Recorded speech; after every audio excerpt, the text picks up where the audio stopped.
Hello, busy dads and busy people everywhere. In today's video, I want to share some advice for how to avoid a common pitfall in nutrition, which is overeating.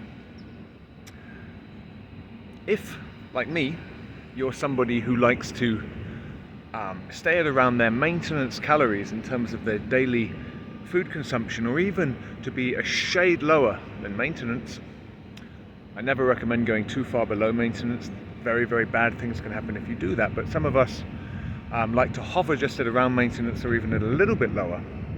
If that's your approach, then you may very well find that you develop a tendency to overeat. What tends to happen is that trying to keep track of your calories can create a feeling of claustrophobia, a feeling that you won't be full in your meals. You can start to think about your meals a bit too much, you can start to fixate on them, you then eat very quickly when they happen, then you feel dissatisfied afterwards, and sometimes that can spill over into overeating. Now, overeating from time to time really is not a problem. It's something that I do. Probably a week doesn't go by when I don't overeat a little bit and end up exceeding my calories for the day. But if it's happening on a chronic basis, that's going to frustrate your training goals, and it's also not particularly good for your physical health, and it's just something that's quite frustrating. It's something that I've dealt with, and I want to give you some tips that I have for doing that. And so my first tip would be, this is a very, very familiar tip that you'll have heard before: eat slowly.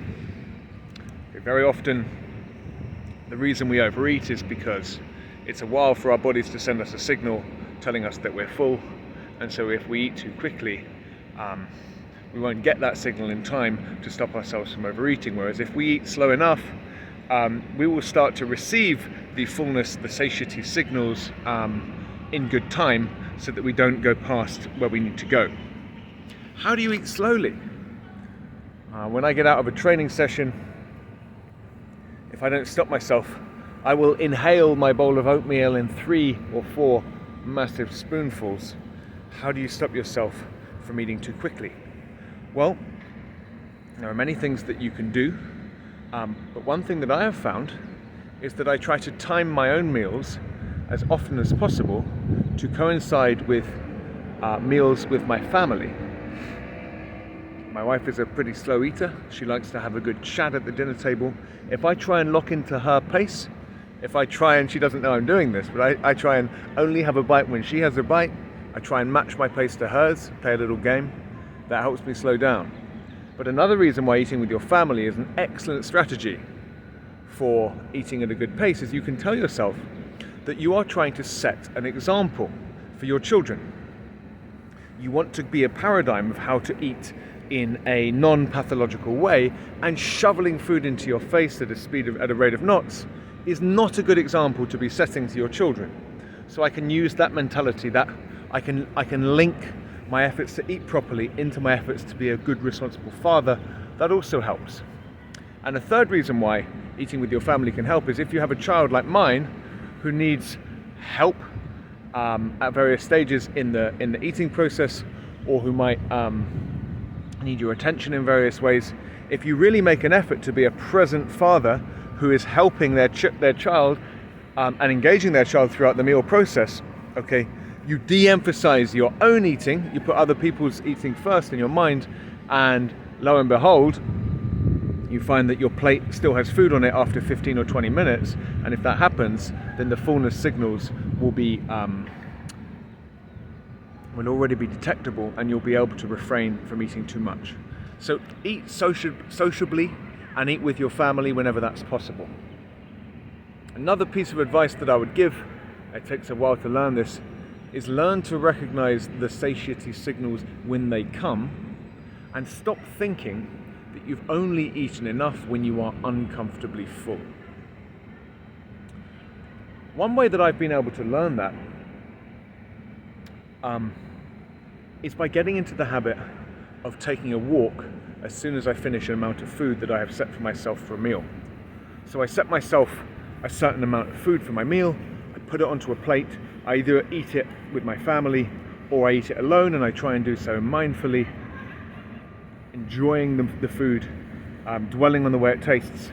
But when I finish that amount of food, even if in that moment I don't feel full, I go for a 10 or 15 minute walk, I get myself away from my kitchen, and I notice that by the end of that walk, I'm thinking about the next task that I have in my day. I'm no longer thinking about food, I really am sated. And that allows me retrospectively to realize that the way I was feeling at the end of that meal, which was not at all uncomfortably full, but no longer kind of urgently hungry in the way I had been, that was actually a reliable signal that I can trust, that it really was telling me the truth, which is that I had had enough for my body. So getting into the habit of distancing yourself from food within the 15 minutes immediately after eating, so that you can notice by the end of that 15 minutes how you actually feel fine, will enable you to trust the signals that you do receive in the eating process. They're not telling you that you're uncomfortably full. If you're staying within your maintenance calories, you're never going to be uncomfortably full, but what they are telling you is that you've had enough. So going for a walk directly after you've eaten really, really helps a great deal. And then my final piece of advice, and this ties in to my broader nutritional approach, which privileges fiber and gut health, is eat the kinds of foods that take a long time to eat. If my breakfast has very little fiber content, if I'm eating some Greek yogurt and some, scrambled eggs, as you would on a keto diet, for example, I can wolf that thing down in seconds. But it doesn't matter how quickly you want to go. If you have a massive, massive bowl of kale, that thing's going to take you 15 minutes to eat whether you want to or not. Not only that, because it has a very high micronutrient content and a high fiber content, this is the kind of food that will make you feel fuller with a lower caloric expenditure. So if you're eating high fiber foods, not only will they take longer to eat, which means that it's likelier that you'll receive those satiety signals during the eating process, not afterwards. Not only that, but the calories that you're getting will just by nature be more filling calories. So again, for a second reason, it's less likely that you'll overeat. The foods are more filling and they take longer to eat. So those are 3 strategies that I wanted to share for avoiding overeating. Right now, I'm taking diet very seriously. And these are 3 strategies that I've found myself using in the past weeks, so I wanted to take this time to share them all with you. Okay, my friends, that's all from me for today. We'll speak again soon.